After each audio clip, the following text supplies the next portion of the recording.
Hi, everyone. Welcome to day 2 of JobScan's 3rd annual No Fear Job Search Virtual Summit.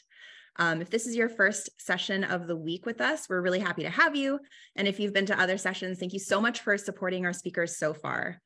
We have created this webinar series as a way to connect some of the best career experts with our job seekers in order to supercharge your job search. So just a couple housekeeping items right before I introduce our speaker. As a reminder to thank you for attending, we are offering 20% off JobScan Premium. To redeem that, you visit the link jobscan.co/promo/No Fear 2022. We will mention that link again later and we will put it in the chat. And that discount does apply for every month that you are with JobScan for the lifetime of your account. We also have a giveaway going this week to give you a chance to win 6 months free of JobScan Premium. So to enter the giveaway, you are going to go to sweepwidget.com/C/JobScan to enter. And entries are earned in 2 ways.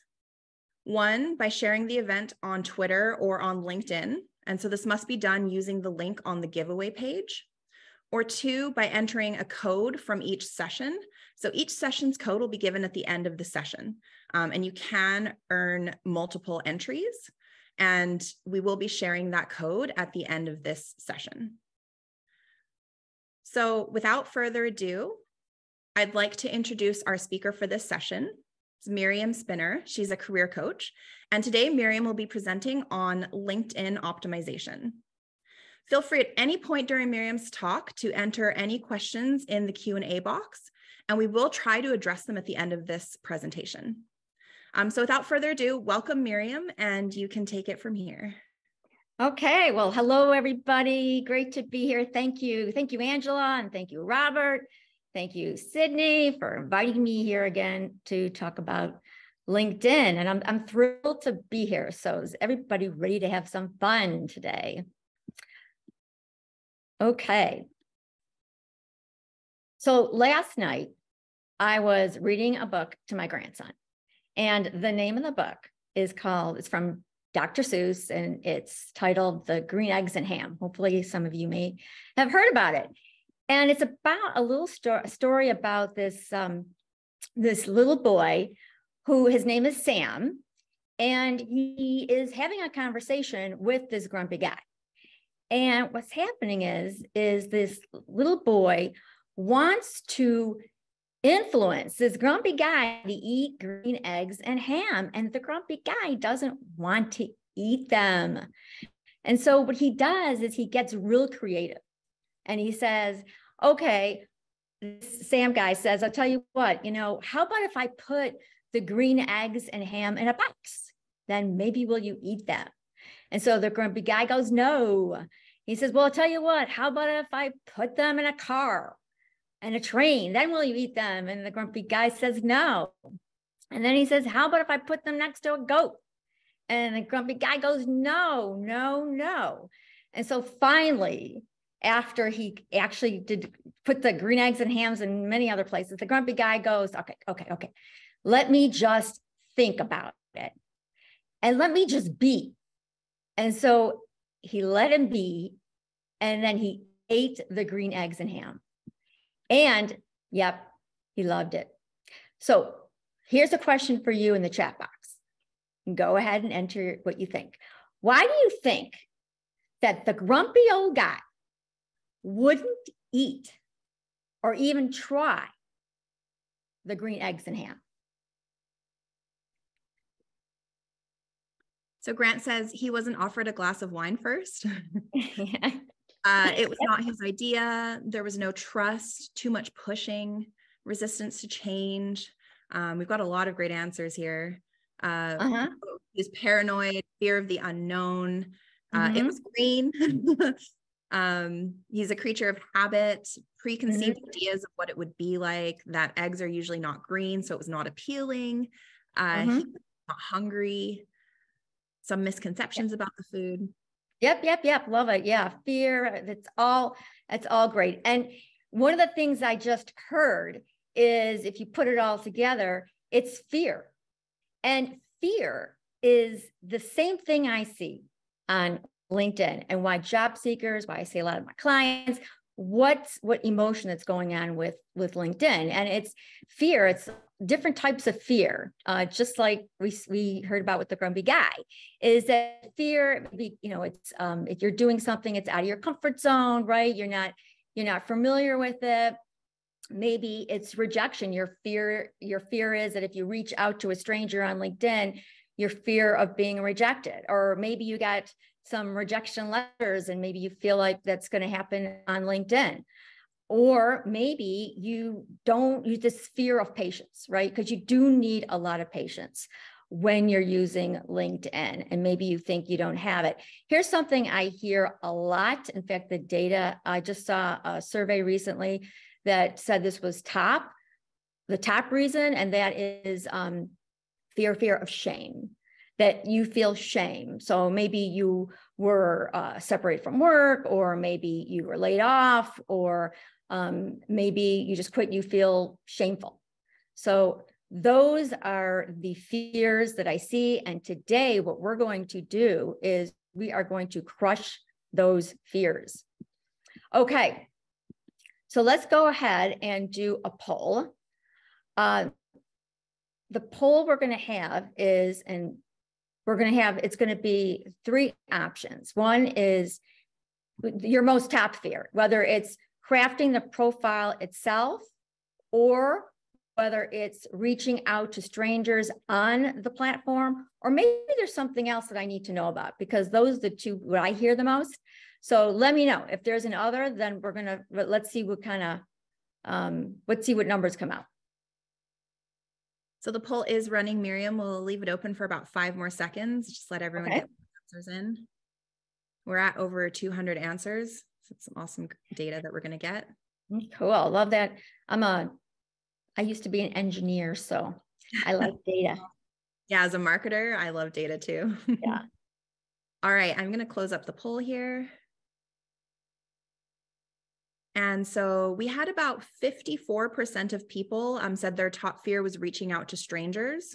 52% said their top fear was crafting a profile, and 24% said others. And I will share these results, which you should be able to see on your screen. Okay, yeah. Wow, let's see, I'm not surprised about the 54% reaching out to strangers. Look, you know what I'm really curious about? You think how about those that picked other?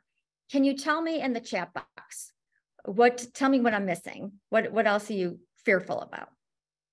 So I can see some answers here. Also, some other data lovers are in the chat. But we have here ageism, separation from work, getting laid off, fear of time not working, fear of seeing everyone so successful and feeling like they're not doing anything, where to start, how to initiate contact, current employer going against them, fear of people commenting negatively on their public posts. Age discrimination is coming up a couple times. Rejection is coming up as well. Okay. Yeah, I'm happy to talk about that too. We can talk later about, ageism. Let's see, I heard, maybe you'll have to remind me at the end, we can answer some of those questions about the posts and feeling any, negative interpretation on posts. I can talk about that because I felt it too in the beginning, but I was able to overcome that fear. So yeah, if let's park those, and we can definitely at the end we can talk about that. So very interesting. Love it. Thank you very much for sharing. Okay, so that's what we're going to do today. I'm going to overcome your fears, and so that we can use LinkedIn to the max. But first, a little bit about me. So I'm known as the Energy Bunny. Yes, I just keep on going, although I don't play the drums and I'm not very good at instruments. I'm trying to play the ukulele right now. I came from corporate. I was in the automobile industry. I was in the financial industry for most of my career. And most of it actually was for American Express. Had a great ride there. And now what I do is I did my own career pivot, and I left corporate and launched my career coaching business. So I've had a great opportunity to help hundreds and hundreds of clients land the role that they want, the right role, I may add. And since, I'm really into data, so I'm into performance metrics. So I always ask my clients I like to have a baseline metric of confidence. And so far I'm averaging 67% of an increase. And go ahead, if we could put Robert or Sydney, if you could put these two links in the chat box. This is my LinkedIn URL. Go ahead and check it out while I'm talking. And also my website, so they can learn about me while I'm talking away. Those links are up in the chat now. Okay, perfect. Okay. All right, now we can go ahead and get started. So the way I describe how most job seekers actually look for a job is I call it languishing. Languishing actually is a word that I stole from Adam Grant. And what it means is it's like you're cruising. You're just cruising. You're not going up, you're not going down, you're just kind of coasting. And oh, by the way, Adam Grant, check him out. I love Adam Grant. He's on LinkedIn, he's on Twitter, he's on Facebook. He's a real great influencer. And so I call it, so the process I call what most people job seekers do is called languishing. It's you look for a job, maybe on the job boards, or maybe you Google it, and then you do apply, right? You click, click, click. And then you go back to navigating through the maze, and then you get ghosted. You know, it kind of reminds me of when you're like hitchhiking and, you know, you got your finger up and you're hitchhiking away and you're just, you know, yellow car comes by. Okay, I'll just take it. Or I don't know, a Honda Civic or, or a Lincoln. You'll just take whatever comes by. And that's what I see most of the time. I get it, by the way. It's easy. It's just really quick to do. It's kind of like thinking, well, it's a volumes game. And I understand why people do it, but does it work? No, it doesn't work. So what I want to talk about now is the process that I use with my clients, and I call it rising. And so the way it works is the first two steps you do before you get on LinkedIn. And then the last two steps you do while you're on LinkedIn.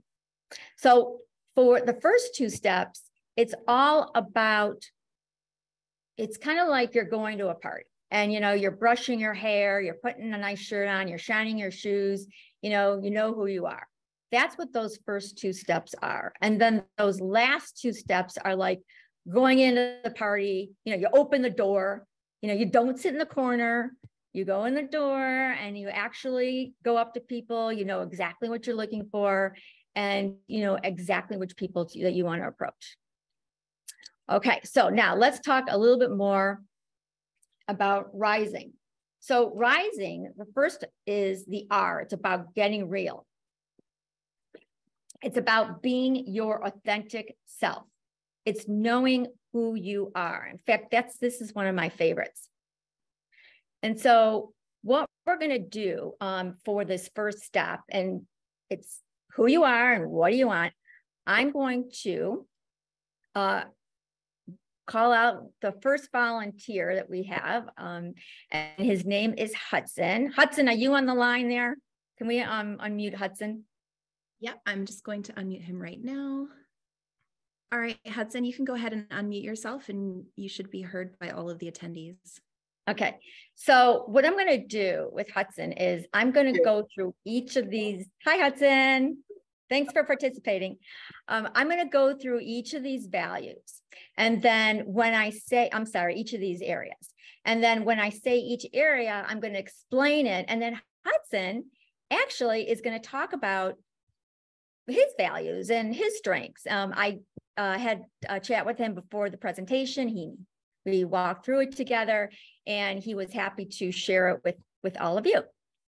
So, okay, so let's go through the first one. First one are the values. This is actually my favorite because they sit in your heart. They live with you your entire life. And these are values like, could be diversity, diverse thought, or maybe you've got, maybe you want to work, maybe your value is that you feel the employees should be even have more priority or treated better than maybe customers, or maybe it's about, flexibility. You want that flexibility or that balance, that work-life balance. And so whatever those values are, it's for you to know, what yours are. And then the trick is to align them with the organization. Because if there's a mismatch between your values and the organization, it's not going to work. In fact, there was an article yesterday about, I think it was Forbes, about talking just about that. Okay, Hudson, can you hear me? Yes, I can. Can you hear me? Okay, good. I can hear you. Okay, great. So tell us, Hudson, what are your values? My values are integrity, excellence, personal development, community. I think you did mention work-life balance, of course, so I won't mention it again. But these three here are my top ones. So with integrity, practicing good judgment, maintain good character and habits, and responsible, accountable, and respectful. With excellence, I want to do a good job, and I want to ensure that whatever product that I put out there, it represents the company and its customers. Personal development, balancing skills and staying current with everything that's new. And community, equitable in actions, inclusive, accessible, non-judgmental, and collaborative communities. Okay, and that's fantastic. That's a long list, so which is great. A lot of times I suggest to my clients, put any kind of value, put it on the list. And then what I usually ask them to do is prioritize it. So when I prioritize, think about let's just start with your top one. Out of all that list, which would be your top? My top one would be work-life balance. That's important. Work-life balance. Yes, that's important to me in the workplace. I would like to have enough time, to do the things that I want to do. Okay, work-life balance. Okay. Okay, great. Okay, let's go to strengths. So strengths, those are your superpowers. And it's about, think about strengths as, when you, the people around you that have maybe similar professions, or similar areas of work. Do you think that, or do you find yourself having stronger skills maybe than the average person? Or another way to think about it is, what do people say about you when you're not in the room? Because usually they talk about that person's superpowers. Okay, so, and I also, by the way, when I think about superpowers, I like to first start off with hard skills, right? So hard skills, I'm talking about whether you're good at, quality, creating metrics, maybe you're good at project management and creating project plans. Those are the things that I like to think about first. I don't want to undermine the soft skills, are very important. But what I find is people tend to lean more toward the soft skills than the hard skills when I ask them this question. Okay, so Hudson, what do you got first, your strengths? So my strength is building consensus with cross-functional teams. Usually in meetings, you don't get people to agree on a particular subject. And one of my strengths, which is very rare, is to really get people to agree on a particular subject and get into consensus and have decisions going. Yeah, I love that. That's great. That's a really unique strength. That definitely gives you a competitive edge. Awesome. Okay, now let's do energy. Oh, I'm sorry. Was there a question? No. Okay. Okay, so the next one is energy. So energy is about, think about what lights you up, right? You're doing something, and a lot of times I suggest to my clients, it's like, think about something where you don't even care if you're getting paid. It happens to me a lot. Like I'll just be doing stuff and I don't care. I like it so much. Don't pay me, whatever. Okay. Another question I like to ask my clients is, there's a tornado behind you and you could care less. You're just so in the flow. So Hudson, share us what lights you up. So in terms of energy, adaptability is key. Being able to be comfortable with new people and places and experience.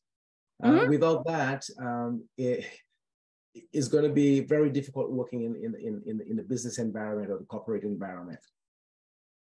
So you said adaptability, right? Yes. Okay, yeah, that's very, by the way, that's a really important energy skill to have because of all what's going on with, it's really important to have, you know, flexibility. You see that in all the job descriptions, so. Okay, well, thank you. Okay, let's do the next one, limiting beliefs. I keep on hearing someone. I don't know if someone wants to say something, but I'll keep on going unless somebody stops me. I think it is just a little bit of feedback, Miriam, but you're good to go to just continue. Pardon me? I was saying it's just a little bit of feedback, but you're good to continue. Okay. All right. Okay. So the next one is limiting beliefs. So that's about your inner critic, and everybody's got one. And it's like this little inner critic in your head. They're always there. What I always like to say about limiting beliefs is it's an obstacle. It does and prevents you from moving forward. And, you know, what you want to do is, you know, you want to quiet those limiting beliefs, right? So if they say, and we heard about them earlier, actually, today about, oh, you know, maybe I won't meet all the requirements in a job description, or maybe because of, you know, ageism, you know, I won't get this job, or whatever they are. The trick with limiting beliefs is to learn how to just quiet their voice. Okay. What do we got, Hudson, for you? So this is what I'm thinking. During the job search, it appears to me that many companies are hiring internally rather than externally. So they promote internally as opposed to hiring out there. So this limits my chances of getting into the company very quick. So that's the fear, that's the limiting belief that I have. Okay. Okay. That's a really good one. And that's something, you know, that kind of reminds me of like assumptions. I don't know if people ever heard the ladder of assumptions, where you just assume these things and maybe they're not true. And trying to figure out, you know, is this really factual? So that's okay, but that's great that you were saying that you think that there's a lot of internal, you know, more internal opportunities than external. Okay. Correct. All right. Thank you. And let's do the last one. That is the target. And what that is it's all about knowing what you want, like knowing, you know, the role that you want, or knowing the industry that you want to work in, so that, you know, you can narrow your search. It's what I like to compare it to is like, if you go into a party and you say, okay, here I am, I'll take anybody, I'll just meet anybody. Well, it's a lot easier if you go into the party, you know who you want to meet, who you want to talk to, right? So Hudson, what's your target? So my target is, I like healthcare, and I'm looking to continue as a director in healthcare management, in operational excellence and project management. I have a very large, I have a lot of skills in healthcare, from finance, project management, operational excellence. And I think this makes me complete. So I would like to stay in the healthcare industry, and possibly switching to pharmaceutical if possible. I do have a scientific background, which I think would qualify me too, but I have not worked in the pharmaceutical industry. So I think that's a hindrance for me, because they emphasize that you must have pharmaceutical background to get in there. Okay, perfect. That's great. You have narrowed it down. Love it. Pharmaceuticals is an option. Okay, well, thank you so much. I'm going to give a clap. Thank you very much, Hudson, for your participation. Thank you. Okay, let's move on. Okay, so the next step is the I. under the rising, and that's is identify. And it's about identifying what type of shift do you want. So there's 3 different types of shifts. Okay. There's the real easy shift where you're in the same role, but you're going to a different industry. So an example with that would be project manager, right? So you want to go into, you're in pharmaceuticals and you want to go into manufacturing or the financial industry. The second type of shift is a different role, but you're in the same industry. I actually did that a lot at American Express, where I had, engineering roles, I had project manager roles, I had data risk roles, I had operational risk roles, I had operational roles. So that's another short-term option. The one that's really difficult is when you go into, when I say difficult, what I mean is it's going to take longer and it takes a lot of patience, but it's a lot more fun. And that is the different role in a different industry. So I did it myself. I came from corporate and I became a career coach. And I've got clients where, say, they were in engineering and they moved to, say, one example would be a Salesforce administrator. So those are my favorite. It's just, you got to have the commitment. Okay, so now that we know that the first 2 steps, I know what I want, then now it's about, okay, now I can go to the party or at least get prepared for it. So what we're going to do today is I've got this canvas I created. I'm going to stop for a minute so you can take a picture of it. And because I'm just going to go over the first, the area in red, these 2 areas here, basically the headline, because that's one of the most important areas. So can you let me know in the chat box, or maybe Sydney or Robert, can you let me know? Let me know are we good? Can I move on? Yeah, we're good. We're good? Okay. Okay, so what we're going to do now, and if I have time, by the way, I'm happy to talk about these other sections. So hopefully I'll have some time. Okay, so let's start off with the headline. So the headline is, let me show you kind of where it is. It's, if you go to your profile, it's right underneath your name. Okay, this is called the headline. And the reason I want to talk about the headline is because, number one, it's prime real estate. And what I mean by prime real estate is when people are checking you out, right? They're taking their smartphone, right? And they're looking, and guess what they see first? They see your headline. They do see also your background image and your headshot. I can talk about that later, but your headline is so important because it's part of the algorithm, right? So what we want is when someone wants to search, say for a project manager, and if you want a project manager role, you want to pop up first. And the way you can do that is through the headline. Okay, so that's why, so I call it prime real estate. And actually there's 4 prime real estate areas. It's the background image, your headshot, your headline, and then your first sentence in your about section. Those are the 4 areas. Okay, so let's talk about the headline. Number 1 is I always recommend to use the hard skill keywords. And the reason for that is because, and you'll see later when you learn more about the algorithm is looking for hard skills. So I'll show you that more, but hard skills are more like the, quality trainer, tech, maybe IT tech. Also, I like to put in your title that you're targeting. So if you're targeting project manager or lead project manager or portfolio manager, for example, or quality manager, put those in the headline. Separate them using some attractive divider. I like vertical pipes. You can use whatever you want. I've seen all kinds of fun stuff just to make sure it looks attractive.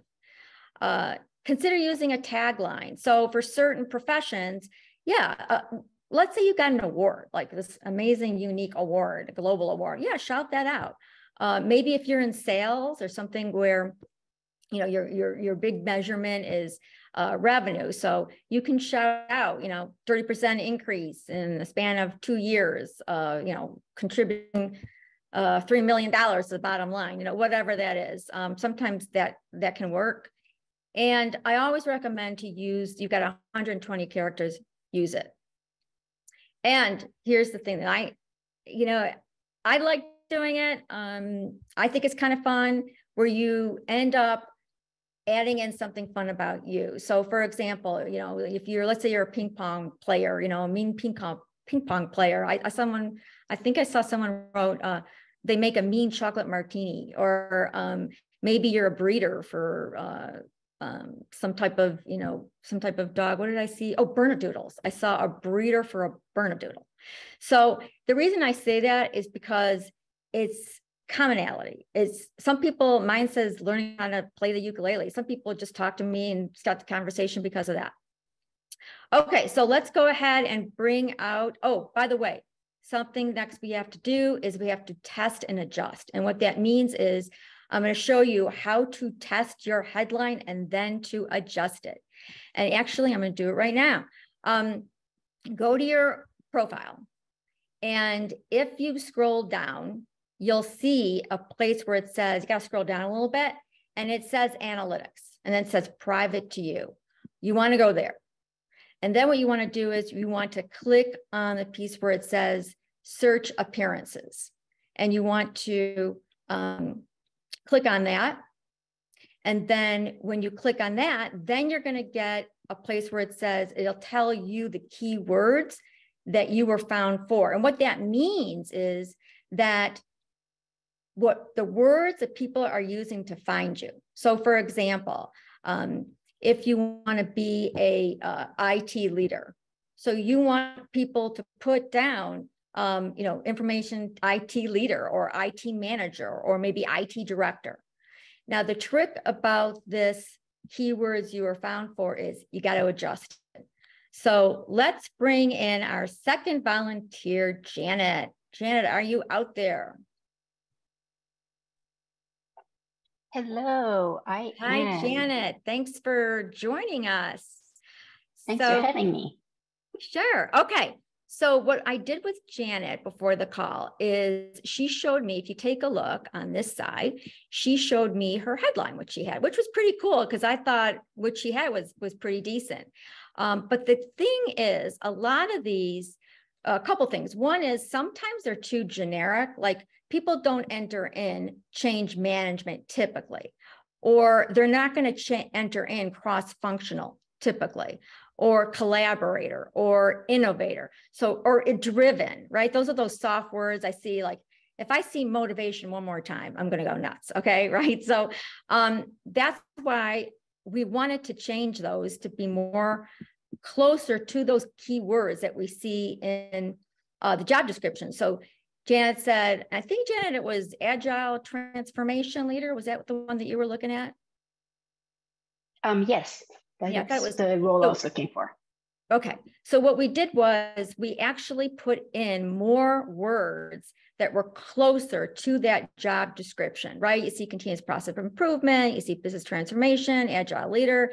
Now, what's interesting about this is when she did it, the reason why I thought we would include software development, I thought, oh, that's kind of cool. She's got this really cool competitive edge. She's got a background in software development.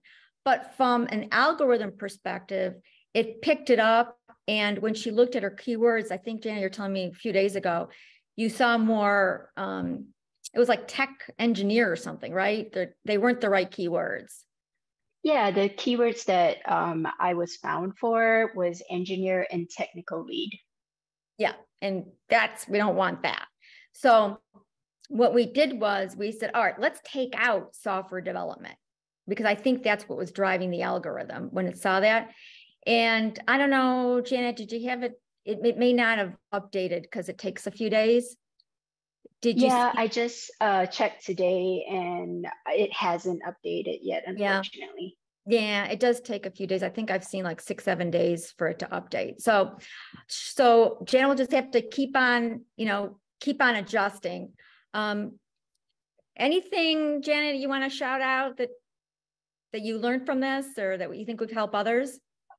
Yeah, I thought it was really great, Miriam, that you called out the algorithm that was driving the searches. I wasn't aware of that feature. So looking at, what I had, you had mentioned I was focusing on soft skills because these were very relevant to management positions. However, the job descriptions were pulling more of the hard skills. So that was very helpful to change that to focus on hard skills. Okay, good, good. And I love the fact that you put down camping enthusiast. Very cool. So anyone that's into camping, that might help you with the connection. So great. Well, thank you, Janet. All right, I get to clap for you. Thank you. Thanks for participating. Thank you. All right, let's move on. Okay, so what I wanted to show you here is from a recruiter's perspective, what it looks like when they're trying to find you. So if you take a look, hopefully you can see it. If you can't see it, then I'm just going to shout it out. So the first one, and by the way, this is called Recruiter Lite. So this is the software that they're using.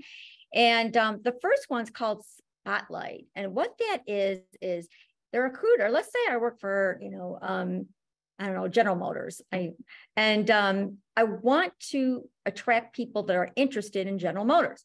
So what I'm going to do is if I click Spotlights, what it does is it looks for the people that are following my company page and are engaged with my people. Okay, so if you have a target company, you definitely want to go to their company page and start getting involved, start engaging with people. I'm going to show you in a minute how to do that. Okay, so the second one is, if you notice, the recruiter is going to enter in the job title. That's why I was talking about the job title. You can put that in your headline, and it's really nice. The algorithm really loves it when your present role has that title. If you are let go or if you're laid off and you don't want to, and it's been a while, right? Because I always tell my clients, if it's been a few months, just keep it on there. But there are tricks that I teach my clients on how to trick the algorithm. So hopefully we'll have time. I can talk later about that too.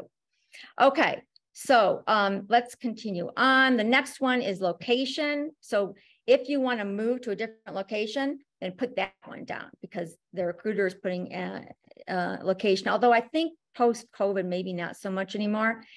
And the last one to take note of is the endorsement. So the endorsements are, you have to scroll down. You want to highlight those skills, those hard skills under your, and get them endorsed. So hopefully I can talk a little bit more about that if you're not familiar with endorsements. And you know what, by the way, you can go ahead and send me questions on LinkedIn. I'm happy to answer them. Okay, let's do a poll. On the scale from 1 to 5, how committed are you optimizing your profile? The poll is live and we do have answers coming in. We'll leave it open for 15 to 20 more seconds. I'm seeing a lot of 5s, which is really good to see. Oh, good. Yay. I usually don't see that. I'm really happy then. All right. Usually, we got any 1s or 2s? We got a couple. I'm going to close down the poll now and then we can share the results. So yeah, a whopping 64% of people are saying that they are 5 out of 5 committed to optimizing their profile, which is great. Okay, good. Then you know what? Even hopefully we'll have some time and I can, talk about more questions on the profile if they're committed. So that sounds fantastic. Okay. So what we're going to do next is the next one is this is the next step, is engage. And what I mean about engage is it's, you're dressed up, you're ready to go to the party, but you don't walk in the door, right? So we want you to walk in the door, and I don't want you to sit in the corner. I want you to actually start reaching out. And this is where I think, what do we have? Like 54%, I think, didn't want to reach out to strangers. So this is really gonna help you. Okay, so let me talk about some basics first about LinkedIn. And what I like about it is, so we see where it says you, that's where, let's say that's me. Okay. And let's say I have a friend. Let's just say, how about Angela? Are you still there? Let's just do Angela. Okay. Angela is my friend. And let's see. And let's say put Sydney over here. So the way it works is Angela and Sydney are friends. They're first friends. They're friends. But to me, Sydney is a friend of a friend. That's why she's a second connection. But what I love about second connections is that you can call out your first friend and it works like gold. That's the best. And I'll show that to you in a minute. Okay. So let's still talking about engaging, which is my favorite thing to do. And that's about securing jobs through people. In fact, I think it was yesterday, I saw more stats. They just get higher and higher, 85, it was Hootsuite, HubSpot, I think it was Hootsuite. It said that, 85%, are reaching through people, and 80-something% are your jobs are like titled the hidden job market. So that's why this is harder to do, but it works better. Okay, so friends and family is one way to do it. That's kind of more the traditional way. I don't recommend it. The second way to do it is what's called weak ties, and that's the best. Put a circle around this one. Those are your acquaintances. Those are your friends of friends. And I think people don't, all the data shows it, by the way. I've seen tons of surveys on this. So think about the friends of your friends, your acquaintances, or maybe there was a vendor that you worked with and the relationships with those vendors or with those third parties, or maybe past coworkers or past leaders.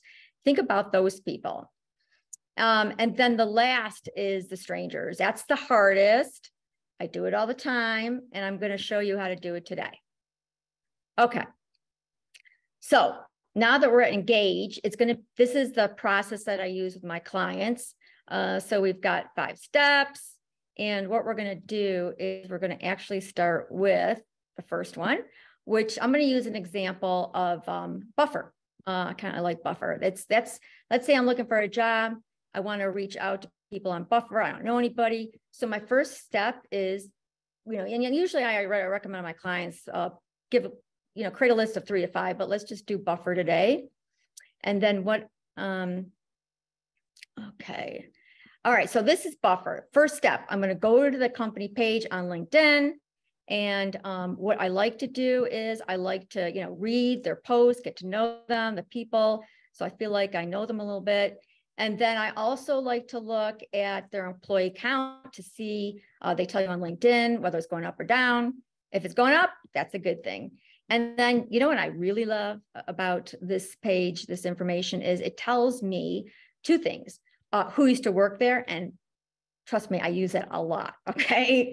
It's amazing. It works like gold. Talking to people that used to work there, they'll tell you everything. And then the other information they give you is they tell you about the senior leadership team. Okay. So I know that about Buffer, and I'm still, trying to learn. I'm still in this learning stage about Buffer. And then they also tell me how many employees are there. I love that too. Click that all the time. And then I get my list of all the people that work there. So let's say I am interested in a customer advocacy role, right? I like representing the customer, and that's my target role. So I see this person, okay, that she works for Buffer, and then I'm going to navigate more to see what more can I learn about Buffer. So I do all kinds of things. I go on to not just LinkedIn, I go outside of LinkedIn, I go to Twitter, I go to Seeking Alpha. And one of the things when I used Buffer, this one as an example, what I found with Buffer is they actually tell you how much they make. Yahoo, okay?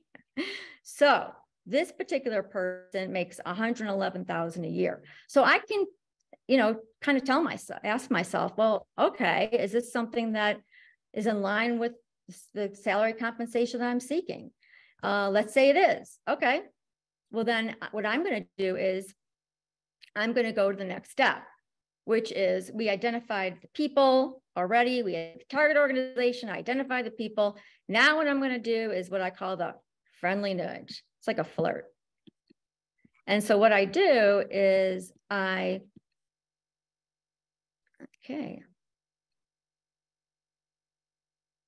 Okay, so the friendly nudge is it's like a digital nudge. And what it is there's different ways where I kind of say to the person, hi, okay? And one way I do it, just an example here, is you can engage with the product. So a lot of times what I'll do is, if I can, I'll download the product, I'll try the product, and then I'll just say to this person, oh, this is what I liked about your product. And I get really specific.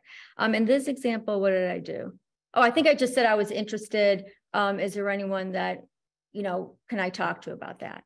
Usually I give more specific information about the product. Another thing that I do a lot is I share a book. So I'll comment, maybe I see if they wrote a post, or maybe I learn more about this person I'm trying to connect with. And I'll share like details. Even I do a picture shot of the book and say, hey, I read this book. It was really cool. And I thought maybe you would like it. Another thing I do a lot is I insert links to resources. It's about giving back, about giving value. You can read that one. And then this is another favorite thing that I like to do. And that is I explain how I did it in detail and the steps that I took. This one actually was, let's see, what did I do? Oh, this was one of my favorites. Before I went to an interview, I actually did some data analysis so that during the interview, I had these PowerPoint presentations, and I actually presented it, and yeah, I got the job. Okay, so let's go on to sending a direct message. That's pretty much the last step that we're going to talk about today. So what this is, okay, so the way that you want to direct message strangers, and here's some tips I'm going to give you. One is to create this engaging subject line, right? Don't be boring. It's like I'm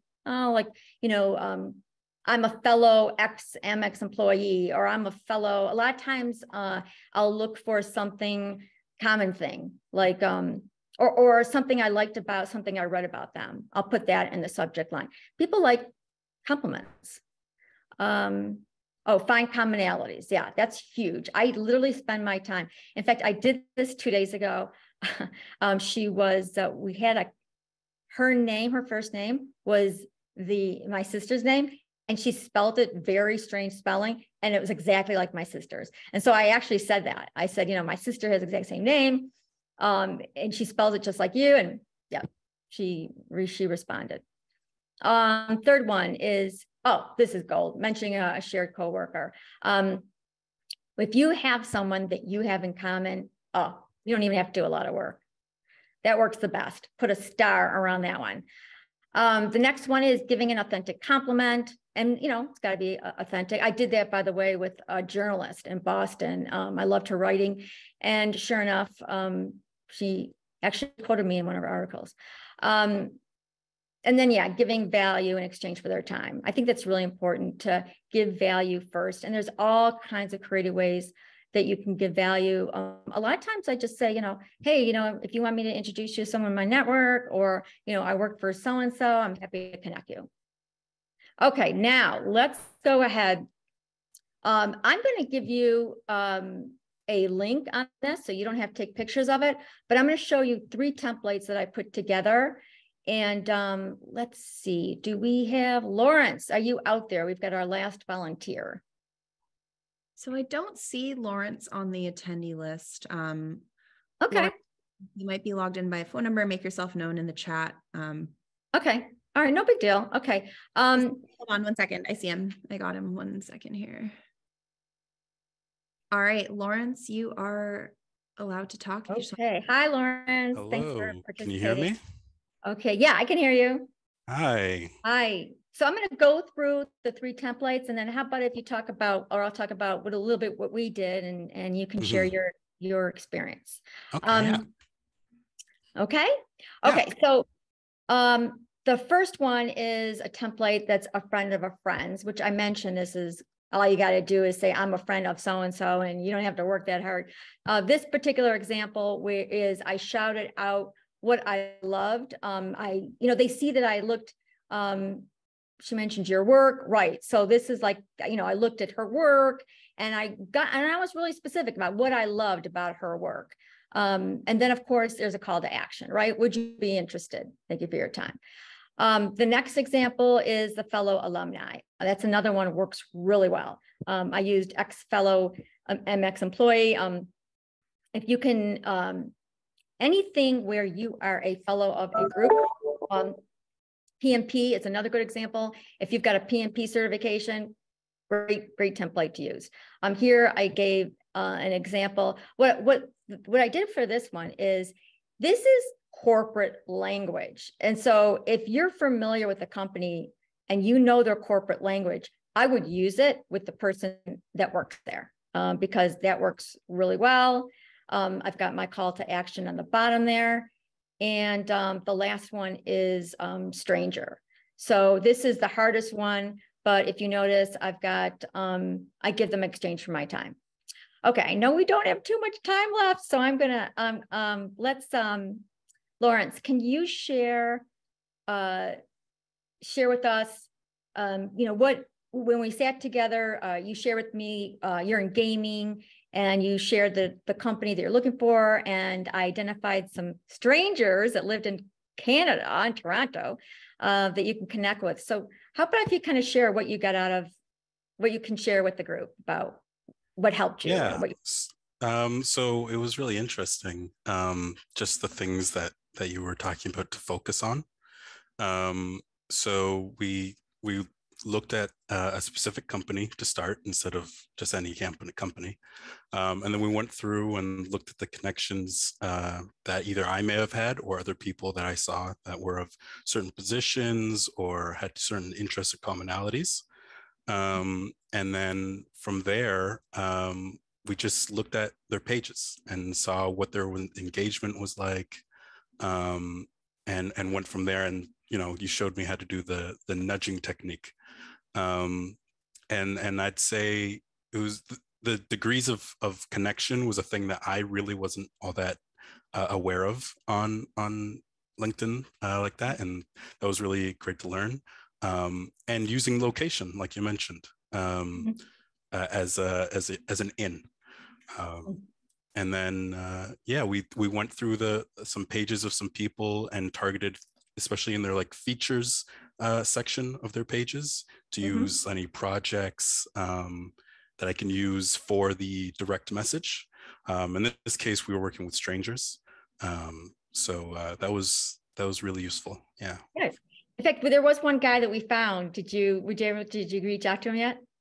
No, I haven't. So I do plan to reach out and do a lot more of that this week. Good. And but yeah. Okay, good. Well, then send me a DM. I'm curious to see how it went. Okay. Yes. Okay. All right. Thank you, Lawrence, for your help. Okay, so let's do a recap of what we learned today. So the first thing that we learned was to use the rising method, right? Know who you are and what you want, right? You've got to know. It's like we're getting in the car and I'm turning on the ignition and I'm like, okay, so where are we going? Well, if you don't know where you're going, it's going to be a long ride, lots of bumps along the road. The second thing is to know what type of shift you want. Are you like really bored with your role and you just want to do something totally different? Okay, well, do you want to do something in the same industry or do you want to cross industries? And showcase your superpowers, right? So it's showcasing your talents on LinkedIn, of course, through your resume too, and knowing that algorithm, and then engaging with your weak ties. That strangers is the hardest, and then weak ties are the best, a little bit easier. Okay, so now what I want to do is I like to give out lots of goodies. So before I give out the goodies, what's one action that you're going to be committed to take based on what you learned today? And if you could put it in the chat box. So we've got updated, quite a few people are committed to updating their headline. Beth is committed to engaging with strangers. updating my profile, reaching out to strangers and weak ties. Lots of people are committed to updating their headline today. Okay, good. Okay, perfect. Okay, now let's do a gift I'm giving out. So the way it's going to work is on the next slide, I'm going to ask a question. And then let's see, we've got Robert and Sydney. You're looking at the chat box, right? Yes, we're here. Okay, so the way it will work is I'm going to show the question, and then the person that gets the answer, the first person gets the answer wins the gift. And it's going to be an hour session with me. And they can talk about, I can help them on whatever they want during that session. Okay, you ready? Drum roll. And someone get a drum roll. Okay, ready? We're ready. Ready, here it is. What country is the 7th highest user on LinkedIn?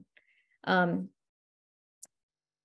if you can enter in a country, oh my goodness, there's a lot. I'll give you some hints if you can't. You guys, I gave you guys the answer, right? So yes, I haven't seen it yet. A lot of guesses for Canada, US, Japan, Australia. No one's guessing it so far. okay, then I'm going to give them a hint.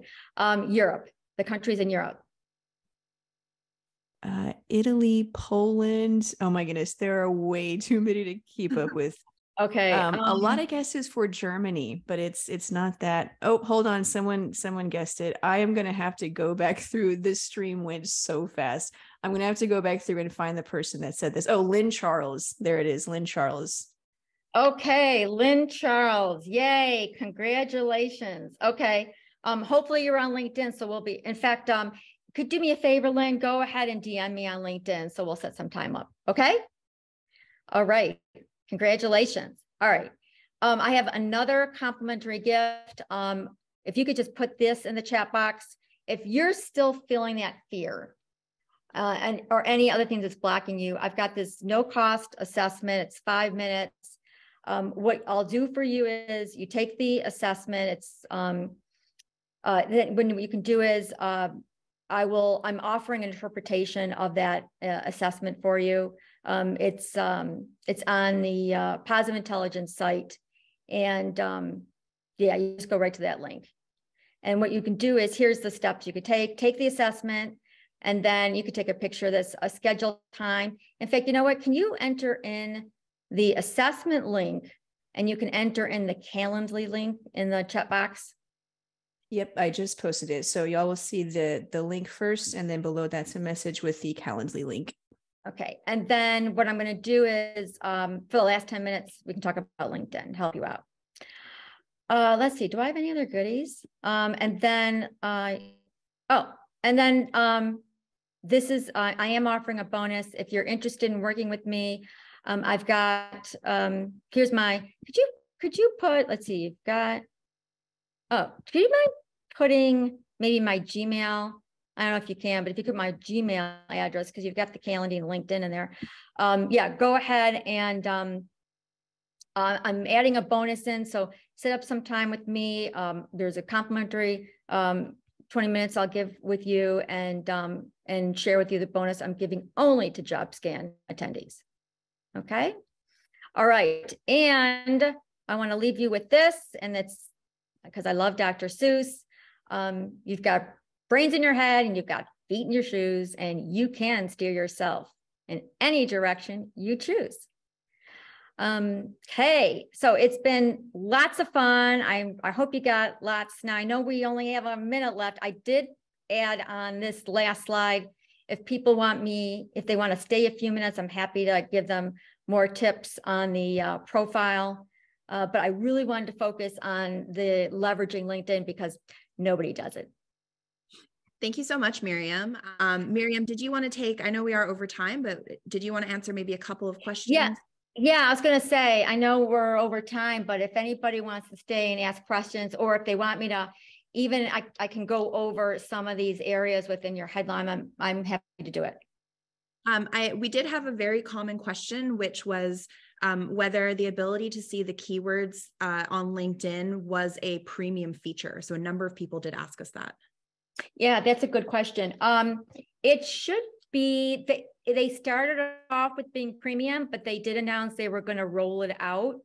to non-premium. And the thing about LinkedIn is they're really fickle.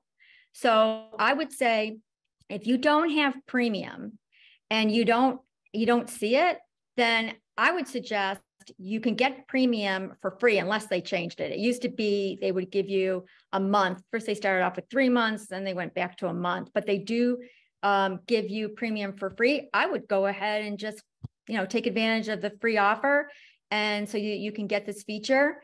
And, after you're done, you adjust, then you can go ahead and cancel. That's great. We did have a couple other questions that popped up more than once. Jeanette asked, how should a polymath tailor LinkedIn to showcase their variety of skills without making it look like they're all over the place? Yeah, so that's a good question with the variety of skills. So that goes back to knowing what you want. So I would hone in on a specific job, just, job title. Right. And then use those keywords. And then what you can do is if you've got all these wonderful skills, tell me in the about section, tell me you can even tell me when I go for the interview. So because the algorithm is going to get confused. So you don't want to confuse the algorithm. So that's why I say hone in on a specific, job description, those keywords. And, yeah, tell me about just like the example with Janet. She's, honing in on, agile leader, and then she's got this software development background. She could talk about it in her about section. Does that answer? Does that make sense? Yeah, I think that makes sense for sure. Mm-hmm. I have another question here, which, I think you really helped out with the scripts that you provided to the audience, but we do have an anonymous attendee who asked if it is necessary to send messages when connecting with people on LinkedIn. It does get very tiring, but they just want your opinion. Right. No, I love that question. Yeah. And it's funny too, because there's two different schools of thought regarding connections, right? Some say, no, just connect with who you really want to connect with. I'm a school of connect with you can have your red line about who you won't connect with. Like, for example, for me, if you don't have a headshot, a picture in there, I don't connect with you. That's my red line. Otherwise, I connect with a lot of people. In fact, a success story I have is I connected with someone that I didn't know. We ended up communicating. She ended up being my boss about 9 months later.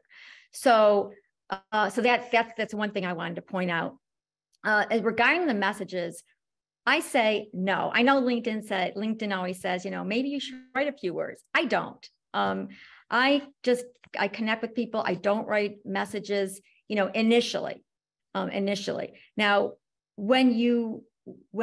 if there's this person that works in this company that you are wanting to work for, then I would spend the time to, direct message. What you could do is you could connect. And most people do connect. So you can get that first connection. So you can send a message and you can send a message later. So, does that make sense? In other words, if it's a company you don't care about, then just connect. Don't bother with writing messages. Do those DMs that I walked through earlier today with companies that you want to work for. Okay, hopefully that makes sense to people. Yeah, I think that's great advice. So we'll just sneak one or two more in. Andrea asked, what about when you transition to a new role that you were in for 3 or more years, but you want to go back to a role you've done previously? Is this considered a career change? Andrea's experienced that most recruiters don't tend to read qualifications beyond your most recent roles. Yeah, you can highlight. No, that's another good question. I love that, actually. In fact, I just did that with a client yesterday where she told me that she wants to go back to something that she did in her previous role. And no, you can go ahead and, you can highlight that previously role that you had, use those keywords in your headline, and you can shout it out in your about section. You've got that about section, all that white space. I would be talking about all that previous role and all those skills you have, shout it out there. Wonderful. And then lastly, in your first poll, we had so many people that talked about their fear of age discrimination, discrimination on race or gender. I thought it would be really good just to give you a moment to address the fear of facing discrimination with your LinkedIn profile. Yeah. It's real. It's subconscious bias. I see it all the time. So it's alive and well. I would say, so what I like to tell my clients is try to understand that the one way, okay, there's a couple of things that I talk about. One thing I talk about is, all right, so if they have a certain bias, let's just use ageism, right? For example, for my senior clients. And so what's the perception of the bias? Well, they're not familiar with technology, or they're not, or maybe they're too slow, or whatever their bias is. Kind of gain an understanding of it, and then maybe do things that would revert that. I'll give an example. Like I had a client where she was very seasoned, very senior, and she actually learned how to code. And she actually talked about that in her LinkedIn profile. And she actually put some feature sections in that showed her coding. Well, that was easy. She got so many job offers, so many connections just from that. So it's kind of like do the reverse of what people think, showcase it if you can. I think another example I gave was with their smartphone, where they knew these certain tricks on their smartphone, and they were in a meeting with people, and they showed them the tricks. Like they had this perception that the senior person wouldn't know any like really cool tricks on their smartphone, and she showed them all the tricks. So it's like putting an electric bolt in the subconscious brain is how I describe it. Some other suggestions on LinkedIn, you don't have to, and you hear this all the time, right? I wouldn't be shouting out, what you did 30 years ago, if we're talking about ageism. You can, and people don't even look anyway. They're not going to keep on scrolling down. Like you don't need to put 15 jobs on there. So that's another thing, is just cut it off at a certain point. Let's see. And then as far as ageism, say, if you're new and coming out of, new and you're just recently graduated, what I would do for that is create experiences for yourself, right? Because you've got limited experiences. So create it. Like a lot of times I tell my clients, volunteer, maybe do some freelance work. So you can shout out and you can emphasize all your experience to compensate for that bias. So that's basically, some things to think about. Wonderful. Thank you so much for that, Miriam, and for all of the value that you shared with us today. My pleasure. It was a lot of fun, and feedback's a gift. So I would love to hear from you guys. If you just can tell me go ahead and connect with me on LinkedIn and send me a direct message. Tell me what you got out of today's session. Tell me what you'd want to change, that too. So I would love to hear from you guys. And I love being part of the JobScan family. I always use their tools, and I always recommend their tools. So it's great. Thank you so much, Miriam. And I don't know if you can see the chat right now, but there's so many people saying thank you. This has been a wonderful presentation. Okay, good. All right, we'll see you soon. Okay, glad to help. Bye-bye.